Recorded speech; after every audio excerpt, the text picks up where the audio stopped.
Representative Zaldico, oras na maglabas ng arrest warrant ang korte. Umuwi man daw o hindi ang dating kongresista, tiyak na hahabulin ang nakulimbat niyang yaman at pera. Wala po kahapon, hanggang ngayon kamusta na kayo? Mukhang naibulalas po ninyo ang gusto nyo sabihin kahapon sa plenaryo.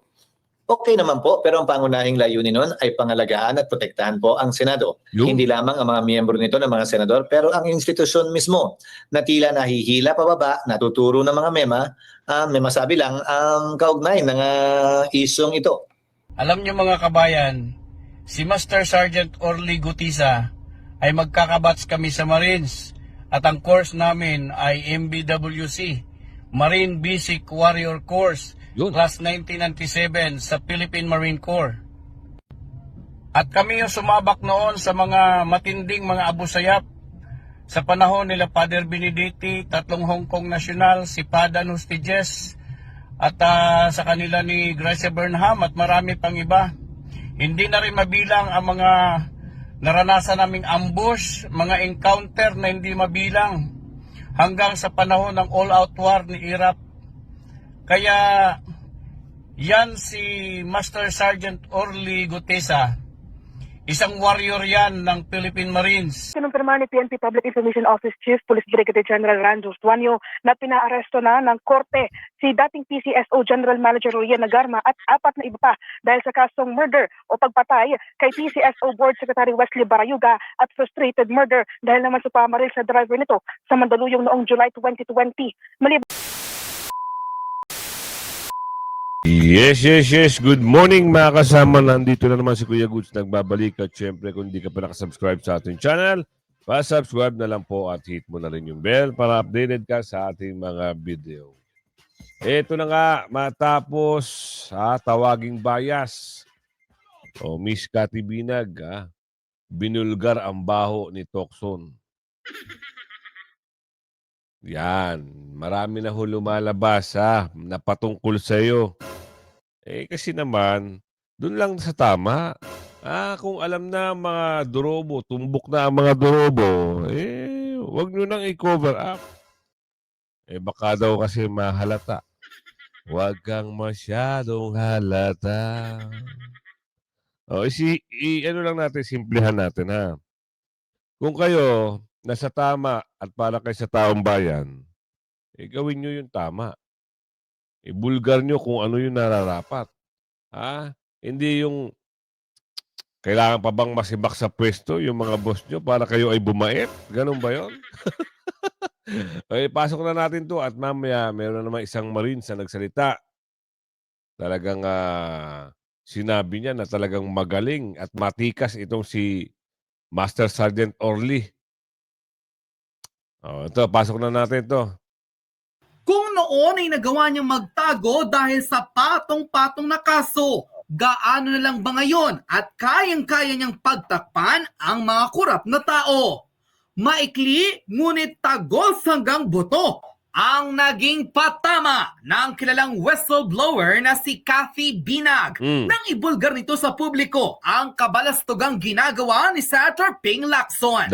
Sa kanyang video, isiniwalat mismo ni Cathy Binag na magmula nang maupo si Lacson bilang chairman ng Blue Ribbon, isang malaking show na nga lang raw ang nangyayari sa investigasyon. Na imbes mapanagot ang mga korap na politiko, mukhang pinagtatakpan pa raw nito ang mga magnanakaw sa gobyerno. Na pati ba naman ang kapwa-senador na si Marcoleta at isa ring mambabatas tulad niya ay tila binabaliwala ni Lacson nang dahil lamang sa di umano'y pagpoprotekta nito sa mga tunay na may sala. Ayon kay Halata, di ba? Kita nyo naman sa kada hearing nila. Itong si Mamang Tocson, pag nagsasalita at hindi niya kayang tanggapin yung sinasabi ni Senador Marcoleta, ay papatayan, di umano. Di ba? Ilang beses natin na-counter yan. At bukod doon, parang, hindi niya pinapansin si Senador Marcoleta. Opinion. Ano opinion? Tapos pinatuloy niya pa si Alcantara. Sige, Alcantara, ikaw, magsalita ka. Ayaw niya pansinin si Senador Marcoleta Di ba? Ngayon, hindi na sila makakailag. Sa pool sila Diba? Taong bayan na nagsasalita laban sa kanila. Nanalo ka ba? Ang tanong sa kanya, nanalo ka ba? Oh, kasi kayo, nandahil lang sa, ano ba tawag doon? Kapag ikaw ay pinanalo kahit di ka nanalo, o kailangan mo bang bayaran yung utang na loob? Di umano? Ganun ba yun? Simplihan mo lang. Ano ang tawag niya sa mga ganyang tao? Akala siguro nila, dahil napagtulong-tulungan si BP Sara, at pilit, hindi pilit ng mga kalaban na hindi makatakbo sa 2028, ganun na lang. Marami hong tagapagtanggol ng Duterte. Kaya kung ako sa inyo, magbait-bait na kayo. Kasi nung nandun si BP Sara at nagtatalampati itong si Mamang Quezon, si Chis Escudero, masaya na ho si BP Sara. The truth, ang katotohanan ay nare-reveal na. Maski mga senador. Oo, tapos gusto pa nila ang mga senador na impeachment ay sibakin. Nakuha nga nila sibakin pero may umalma na. May bumoses na rito. Ipapatawag nga ito nga, ipapatawag. Mamaya abangan natin. Tuloy. Binag, walang patutunguhan ang investigasyon ng nakawan kung ang mismong nag-iimbestiga ay minsan ang nasangkot sa katarantaduan. Saan ba naman daw makakakita ng hearing na pati testigo na may first-hand evidence at testimonya tulad ni Nooy Master Sergeant Orly Guteza ay pinaghihinalaan pa ni Lacson nang dahil lamang sa inilaglag nito ang dating speaker na si Martin Romualdez at former Ako Bicol Party List Representative Zaldico. Kaya't babala ni Cathy Binag, huwag na raw maniniwala ang mga Pilipinong may maipakukulong si Lacson tulad na lamang ni Martin Romualdez at Zaldico na sa simula't simula pa lamang ay halata na raw na pinagtatakpan ang siyang punot dulo ng nakawan. Diba? Narito at panoorin ang full video kung saan isiniwalat mismo ng kilalang whistleblower na si Cathy Binag ang pagiging bias ni Senator Ping Lacson sa investigasyon ng flood control. Senador, tinawag na duwag at bayot nang hindi patawag si Romualdez at Co sa lahat ng mga naging Blue Ribbon Committee hearing. Hearing ni Lacson, tinawag na peke ni Cathy Binag. Ayan. Narito at panoorin ng full video. Second to that, narinig nyo rin yung one time sinabi niya kay Senator Marcoleta na, are you stealing the show? Apparently, there's a show. Ano pang gagawin natin dito? Ipag-proceed kayo without even hearing me out? Are you trying to steal the show? No. Why are you so You should not protective judge. of this guy? Why are you so protective? I will register my continuing objection, Mr. Chair. I will question the objectivity of this proceedings if you will not allow me raise this point. Going on inside the Senate. So, it means hindi makatotohanan ang ginagawa niyang pang-imbestiga kung ganyan ang kanyang pananalita or pag-iisip. Hindi niya gusto na kontrahen kung ano yung gusto nila. Hindi siya open to any what do you call that? Parang hindi siya fair sa kanyang pag-iimbestiga kasi ang gusto lang niya, halata nyo ba, hindi niya binabanggit ang mga congressman pero ang kapwa niya senador gusto niyang litisin. Niloloko lang tayo ng gobyernong ito. So tama na to. Hindi na to maganda kasi binobola lang tayo. Hindi totoo yung mga hearing na yan kasi it's all fake. It's controlled by them. Pag di nila gusto yung sasabihin ng mga witnesses at gusto nila yung mga kalaban nila ang pangalanan, sisiraan nila. Ito na. Totoo lahat na sinasabi nito ni Miss Cathy Binag. Halata nyo naman doon sa hearing Diba? Sino hindi nakakahalata? Kasi nga, bakit hindi nila agad pinatawag itong mga nasasangkot? Bakit pa hinayaan nilang mag-resign? At bakit hindi pa maipatawag itong si Balulong? Siya naman ang pinakatumbok nito Siya naman yung pinaka hinahanap dito ng malaking isda. Ano nangyari? Nag-resign na yung iba. Pati yung mga secretary, undersecretary, nag-resign na.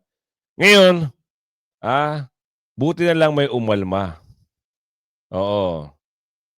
may umalma na. Kailangan ipatawag. Itinurong nasa likod. Ha? Dahil yung mga, ito kahit nga ito si Ko eh. 'Di ba? Huling-huli na yung chopper eh. Yung chopper eh, wait lang yung chopper nito eh, gusto pa raw ibenta. Oh. Sino nagsabi niyan? Oh, eto ipasok natin Oh, eto pala. Oo, ipapatawag sa susunod. Buti na lang bumoses ito si Chis Escudero na ipapatawag. Dapat na ipatawag. Dahil kung hindi na bumoses yung mga senador, wala na rin mangyayari at wala pa rin mangyayari dito sa investigasyon na inagaw ng mga inagaw to eh. Biglang ilang hearing pa lang, 2 hearing pa lang, magmamadali.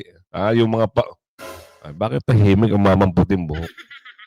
Wala nang kakampi, ganun ba yun? Ipasok natin to. Patatawag sa pagdinig ng Senado kaugnay sa flood control scam si dating Speaker Martin Romualdez at ang nagbitiw na kongresistang si Zaldico. Live mula sa TV5 Media Center, nangunguna sa balita si News 5 Senate Correspondent Mean Los Baños. Mean, mapapaharap naman kaya nila sa Senate hearing sina Romualdez at Co. Depende pa yan, Jiggy, kung haharap sila. Pero sa ngayon, nagdesisyon na sa Senate Blue Ribbon Committee Chairman, Senate President Pro Tempore Ping Lacson, na padalhan na nga ng imbitasyon si dating Congressman Zaldico, gayon din si Congressman Martin Romualdez. Yan ay para daw basagin yung maling pananaw na nagsasabi na may pinoprotektahan. Naku, maling pananaw. Meron talaga.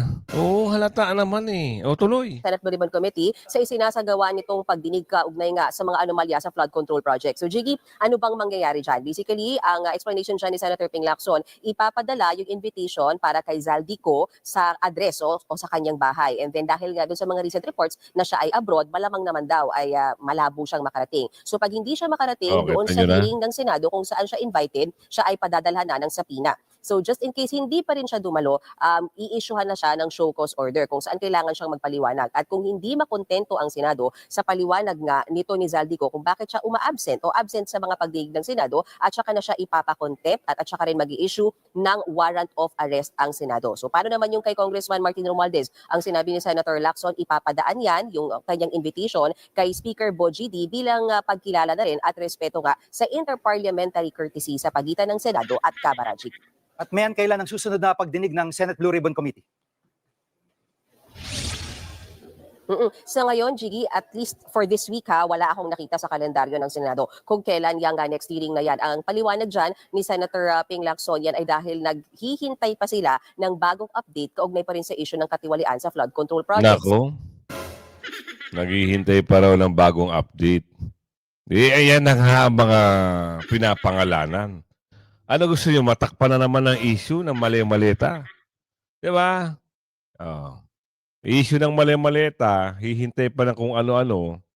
Natakpan na natakpan. Yung chopper, 3 chopper ni Zaldico. Tinangkang di-register para maibenta. Ay, naku. Nahuli rin yan. Nabisto rin yan ni Secretary Dizon. Dizon ba yun? Hison. Alamin natin to. Posible nang ituring na higante si dating Acobico Party List Representative Zaldico, oras na maglabas ng arrest warrant ang korte. Umuwi man daw o hindi ang dating kongresista, tiyak na hahabulin ang nakulimbat niyang yaman at pera. Yan ang agenda report ni Joash Malimban. 3 choppers na pagmamayari umano ni resigned ako Bicol Party List Representative Zaldico ang sinubukang i-register ng mga kumpanyang konektado sa kongresista. Yan ang napag-alaman ni DPWH Secretary Vince Dizon. Ayon sa report ng Civil Aviation Authority of the Philippines o CAAP, kaya umano sinusubukang i-register ang naturang aircraft assets ay para maibenta ang mga ito. Dahil hindi mo maibebenta at hindi maibibili, mabibili ng gustong bumili nun kung hindi i-register sa Pilipinas. Ang maganda, napigilan natin yung pag-register. At may standing order na ang CAAP, lahat ng air assets na in-identify natin, hindi pwedeng i-register. Kabilang sa 4.7 billion pesos worth of aircraft assets ni Ko ang isang Gulfstream 350 na nagkakahalaga ng $36 million at dalawang Augusta Westland AW1398 na $16 million each. Kasalukuyang nakabinbin sa Anti-Money Laundering Council ang request ng DPWH na i-freeze ang assets na ito. Una nang sinabi ni Justice Secretary Boying Remulla na duda siyang uuwi pa voluntarily si Ko at posible raw na itaas sa fugitive ang status nito oras na... Noong nakaraan, sabi nyo, uuwi. Ngayon, Hindi na uuwi. Nakakatulog na siguro, no? O baka ayaw pa uwiin ng mastermind. Tanong lang ho, Baka sabi dito, baka pinipigilan ng mastermind. Dahil pag kumanta, sigurado, oblo itong mastermind. Kilala nyo naman yung binabanggit ni Bibi Sara dyan, Di ba? O, ngayon, nasusukol na sila. O, yung mga kasabwat, pwede magsalita laban doon sa pinakapuno. Diba? Pag-issue ng arrest warrant ng korte. Isa si Ko sa top beneficiaries umano ng flood control anomalies at budget insertions. Umuwi man o hindi, hahabulin daw ng gobyerno ang assets ni Ko. Ngayon na nag-file ng ICI sa Ombudsman, we will ask for the freezing of all these assets, bank accounts, real property, air assets, potential sea assets, land assets. Bilisan nyo ang pag-freeze, baka ma-transfer yan. Baka ma-transfer yan doon sa pangalan ng kaibigan, asawa, diba? Bilisan nyo ang pagkilos para wala na silang magamit na resources at para makapagtago pa.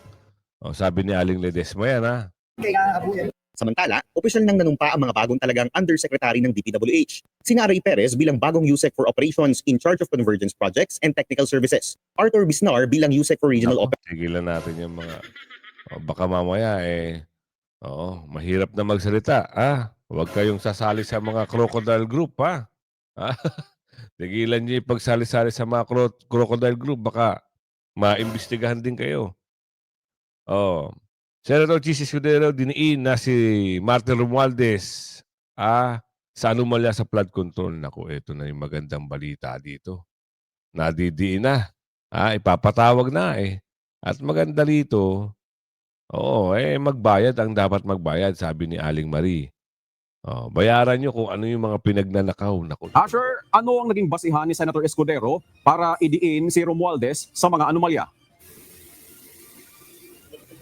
Victor, tanong ni Senador Francis Cheese Escudero, kapani-paniwala ba anya na walang kausap na congressman ang tatlong dating opisyal ng Department of Public Works and Highways o DPWH, gayong ang mga kongresista ang may hawak ng kani-kanilang mga distrito. Tinutukoy nito ng senador ang mga inihayag ni na dating DPWH Undersecretary Roberto Bernardo at mga district engineers na sina Henry Alcantara at si Bryce Hernandez na puro senador anya ang mga pinangalanan na klarong-klaro na isang script. Yan, tama. Ayon kay Senador Escudero, bistado na ang script ni late 1st District Representative Martin Romualdez na pag-away-awayin at pagwatak-watakin ang nasa gobyerno pati ang publiko upang iligtas ang kanyang sarili. Bakit tila sa Kamara, dito mismo sa Senado at sa ilang media ay hindi pa din nila kayang sambitin ang pangalan niya? Pues, sasabihin ko, Martin Romualdez. Minsan ang binanggit ng mga diskaya ito mismo dito sa Senado, ang kanyang pangalan. Pero agad itong pinabawi nung humarap sila sa Kamara. Binanggit ni Master Sergeant Gutesa ang kanyang pangalan. Pero ultimo notaryo, natunto nila at pinabawi nila ang pagnotaryo. Buti na lang. Huli na't nasabi na niya ang pangalan ni Martin Romualdez na pinanumpan dito mismo sa ating Blue Ribbon Committee. Binigyan din ni Senador Cheese ang pahayag ni Master Sergeant Orly Gutesa, ang tumayong testigo sa Senate Blue Ribbon Committee na isinangkot ang pangalan ni Romualdez. Yan na. Hindi ba't si Sergeant Gutesa lamang ang bukod tanging testigo na walang kinalaman, hindi sangkot sa flood control issue, walang hininging immunity, deal o proteksyon kapalit ng kanyang pagtestigo? Siya ang kauna-unahang nagtestigo na personal na naghatid ng pera sa bahay mismo ni Martin Romualdez. Nako po. Ang salaysay niya, Ginoong Pangulo, ay kumpirmasyon ng matagal nang isinisiwalat ni Congressman Chanco at Mayor Magalong kung sino ang ulo sa paglilimas sa kaban ng bayan na ating naririnig na rin. Samantala, bukod sa flood control project scandal, pinuna ni Escudero ang tila nagkataong pagdiin sa mga nakaupong senador na bumoto kontra sa depektibong impeachment kay Vice President Sara Duterte. Nais ko din pong kumpirmahin ang sinabi ni Congressman Toby Chanco na ang pag-file ng impeachment complaint laban kay Vice President Sara Duterte ginamit na paraan ni Speaker Romualdez para mag-release ng pondo nila na naka-FLR or for late release bago mag-eleksyon. Maski na alam po niya na hindi po ito kayang talakayin ng Senado hanggang sa Hunyo pa mula nung simula. Ulitin ko, ginamit ni Martin Romualdez ang FLR ng pangalan ng Pangulong Marcos upang itulak ang kanilang unconstitutional na impeachment complaint. Sabi nila, pumirma kayo dahil kung hindi lalabas ang pondo nyo na naka-FLR bago mag-eleksyon. Ano na naman yan? Ano sasabihin mo? Totoo yan? Sinagot naman ni Congressman Romualdez ang pahayag Wala naman eh.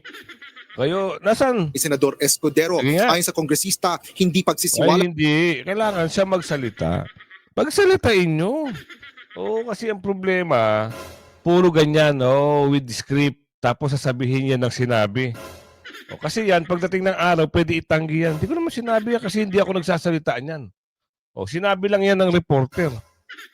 Diba? With respect that we heard how was exposed but the script, naku.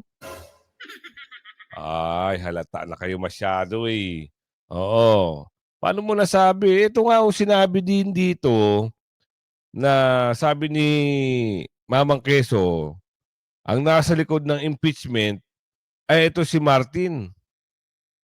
Paano mo nasabi? Ito sabi dito. Ni Senator Francis G. Escudero, si dating House Speaker at late Representative Martin Romualdez na siya umanong nasa likod ng impeachment complaint laban kay Vice President Sara Duterte.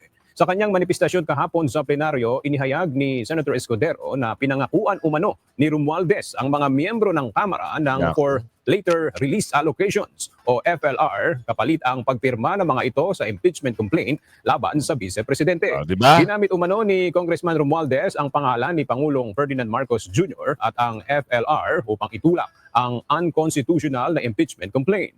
Sinasabing pinapirma ang mga kongresista kapalit ang paglalabas ng pondo na naka-FLR bago mag-eleksyon.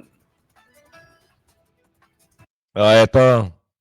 Kung naririnig nyo to, mga batuta ni Balulong, yung mga tagapagtanggol ni Balulong, kung naririnig nyo to, asan kayo ngayon? Kailangan kayo ng boss nyo. Pagtanggol nyo naman siya. Ang dami yung congressman, 300 plus kayong pumirma o 200 plus kayong pumirma. Isa man lang sa inyo magtanggol. At lalo na si Panort. Yung Panot na laging nasa gilid ni Balulong. Ikaw ang hinahanap ngayon ng tao. At saka yung masigasig na taga Mindanao. Kayo yung hinahanap ngayon ng tao. Ilabas nyo ngayon yung pangil nyo. Kasi dati, ang lakas nyong bumira kay BP Sara eh. Di ba? Meron pa kayong winaldas ni BP Sara, nilustay ni BP Sara, 125 million. Tak ng pusang gala naman, Ngayon kayo kailangan ng boss nyo. Dahil kailangan niya ng companion. Ay, bakit tayo kaya siguro? Bakit tayo kaya nilang magsilabasan? Baka madawit, imbis na nanahimik sila at hindi nadadawit at merong mga anomalya din di umano, paglaglabasan sila, masama ang pangalan sa imbestigahan. Diba? Simplihan mo lang, mga kasama, ikaw na nanonood sa akin. Bakit ayaw nyo na lumabas? Dahil ba natatakot sila na lumabas din yung baho?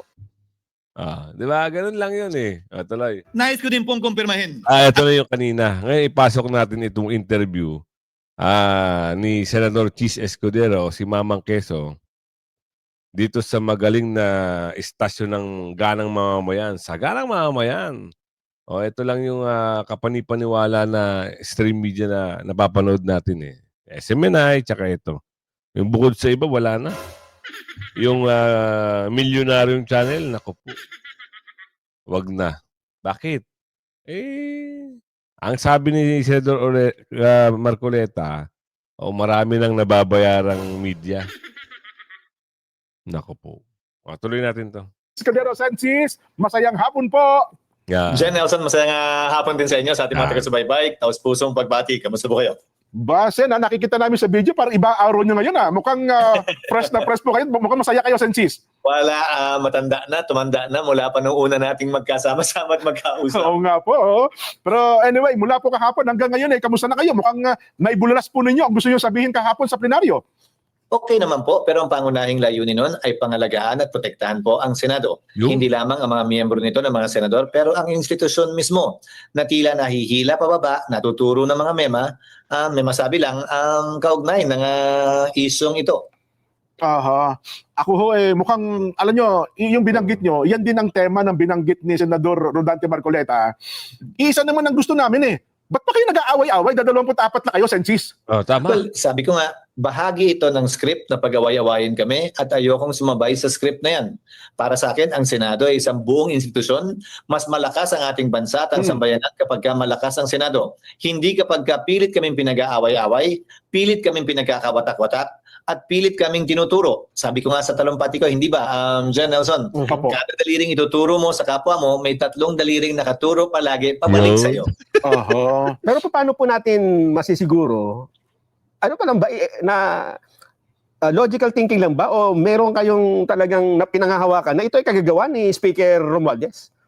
Ang sabi ko nga, lahat ng pangalanan dapat ipatawag at imbestigahan. Bakit tila namimili? Bakit tila hindi pareho at pantay?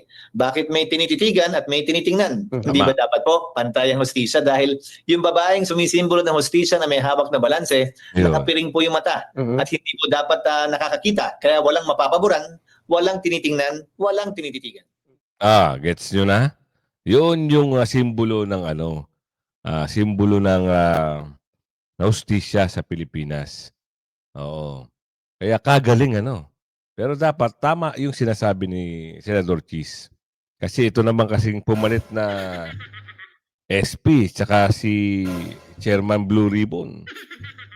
Parang hindi balanse, Medyo mabigat yung kabila At medyo magaan yung kabila.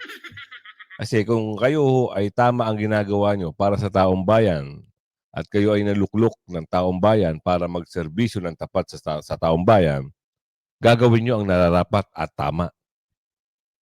Di ba? Ngayon, may hamon na naman itong mama na ito. Ano ba yan, Kuya Goods? Ito, panoorin natin. Alam niyo mga kabayan. Wait lang. Wait lang Papasok ko lang natin yon. Kasi mas maganda. Malinaw. Sergeant Orly Gutisa. Wait, ayan. Kuya, pasok. Alam niyo mga kabayan, si Master Sergeant Orly Gutisa ay magkakabats kami sa Marines. At ang course namin ay MBWC, Marine Basic Warrior Course, class 1997 sa Philippine Marine Corps. At kami yung sumabak noon sa mga matinding mga abusayap sa panahon nila Father Benedetti, 3 Hong Kong National, si Padan Hostijes, at sa kanila ni Gracia Burnham at marami pang iba. Hindi na rin mabilang ang mga naranasan naming ambush, mga encounter na hindi mabilang hanggang sa panahon ng all-out war ni Iraq. Kaya yan si Master Sergeant Orly Gutesa, isang warrior yan ng Philippine Marines at nandyan sa kanya yung tapang, katatagan, respeto at professionalism. Marami pong salamat. Bumoses na rin ho ang kasama ni Master Sergeant Orly. At natatandaan nyo ba, yung pinaka-main character na si Karma, na tumistigo laban kay Tatay Digong, at dito sa Baruga, Echekabu, meron na hong PNP court order, arrest of Rohina Garma. Kita mo, nagamit ka. Diba? Pinangakuan ka na idiin mo si Tatay Digong. Ngayon, ito, Ikaw ngayon ikaw ngayon ang makukulong dito. Kailan to? September 29, 2025. PNP court orders arrest of Rohina Garma. 4 others over 2020 Barayuga. Pasok natin to. Nagamit ng babae. Pumunta ka pa ng Amerika para saan? Akala mo makakaligtas ka. Ito na ngayon sa'yo. Mula kay Marlene Karma lang yan. Padiernos. Marlene? Linya, kinumpirma ni PNP Public Information Office Chief Police Brigadier General Ranjos Duanyo na pinaaresto na ng korte si dating PCSO General Manager Royan Nagarma at 4 na iba pa dahil sa kasong murder o pagpatay kay PCSO Board Secretary Wesley Barayuga at frustrated murder dahil naman sa pamaril sa driver nito sa Mandaluyong noong July 2020. Maliban kay Garma, kabilang sa mga pinaaresto ng korte ay pinangalanang si alias Stokes o si Jeremy Zapata, kausapin Edilberto de la Cruz Leonardo, si Santi Fuentes Mendoza at Nelson Enriquez Mariano. Walang bail o na inirekomenda sa naturang kaso at napatid niya lang huling na monitor itong si Garma na patungo sa Malaysia. Sabi ni Tonyo, natanggap ng Mandaluyong Court ang utos ni natanggap mula sa Mandaluyong Court ang utos sa pag-aresto kina Garma at inihirag naman aniya ni Acting Chief PNP Lieutenant General Melencio Nartates Jr. na tiyakin na makakamit ang hustisya para sa naturang kaso. Kung ako kasi sa'yo, hindi ka na kasi nakisausaw doon sa investigasyon kay Tatay Digong. Ikaw yung ginawang ikaw yung ginawang star witness para mapapunta si Tatay Digong sa dahig. Ngayon, eto na, binabalikan ka ng mga, pinaglaruan ka lang ng boss mo. Awawa. Tapos ngayon, namataan, papuntang Malaysia. Nasa Amerika ka na, di ba? Bakit ka pa kasi bumalik? Ayan. Walang bail. Paano na ngayon yan? Ang karma, mabilis lang. Di ba? Bumalik kagad. Walang bail, mga kasama. Ibig sabihin, diretso oblo. Loob kagad ang babae. Paano yan? May anak ka. Kawawa naman yung anak mo. Di ba? Nandun na kayo sa Amerika, bumalik-balik pa kayo. Diba? Ang ganda na sana ng life nyo roon. Yun nga lang kasi. Ang drama kasi nung hearing kay Tatay Digong, nung paiyak-iyak ka pa. Kung umamin ka na lang na pinipilit ka ng mga tuwad, di sana walang ganito mangyayari. Kung umabot ka sa video natin ito, hanggang sa muli, like, share, bye-bye.